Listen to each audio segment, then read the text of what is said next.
The federal government is turning up the heat in its fraud fight against Minnesota state officials. Has the cooperation from the Minnesota individuals met that standard? No, it has not. It's fallen significantly short of the standard that we are seeking to set in terms of what a strong state and federal partnership looks like. That is the federal prosecutor that Vice President JD Vance is calling on to investigate whether top state officials broke the law in a botched response to the state's fraud crisis. It comes after a blistering GOP report accusing Minnesota's governor and attorney general of failing to act. Connor Wright has been following this. He joins us now. Connor, what's the latest? Frank, the woman you're about to meet says she's happy to see the federal government pay attention to these problems, saying she faced retaliation when she tried sounding the alarm in her department back in 2019.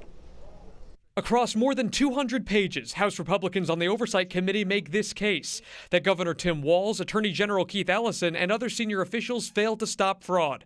Chief among the allegations that employees have faced retaliation for raising concerns. In the normal course of work, we would come across things that we would call fraud. Faye Bernstein is an employee with the Minnesota Department of Human Services. She says she caught what she calls red flags back in 2019, only to face an HR investigation and loss of responsibilities after she persistently brought up her concerns. Do you feel that you were ignored by your supervisors or actively retaliated against? At first ignored, and then it moved to absolute just retaliation. The committee's report refers to at least 30 whistleblowers who say they felt threatened, a possible focus for the DOJ as Vice President JD Vance asks prosecutors to explore criminal or civil charges against Minnesota leadership. Was upper leadership doing their own military surveillance on whistleblowers to intimidate employees and to stay quiet about rampant fraud? I do not believe they would. Governor Walz pushed back on Capitol Hill in March. His spokesperson calls the Republican-dominated committee a joke.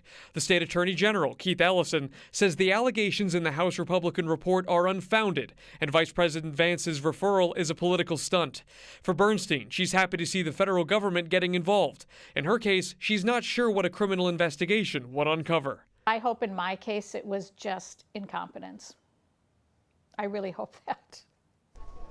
Walz and Ellison are the headline, but there are a number of senior DHS officials interviewed and named throughout that report. So again, it's unclear what the DOJ would try to zero in on. It'll be a waiting game to see if anyone is indicted, as Ellison says his team continues to work with the feds to prosecute fraudsters, Frank. Connor, I'm amazed that she goes back 7 years. Are other people whistleblowers? Did they bring up the issue that long ago as well? Do you know?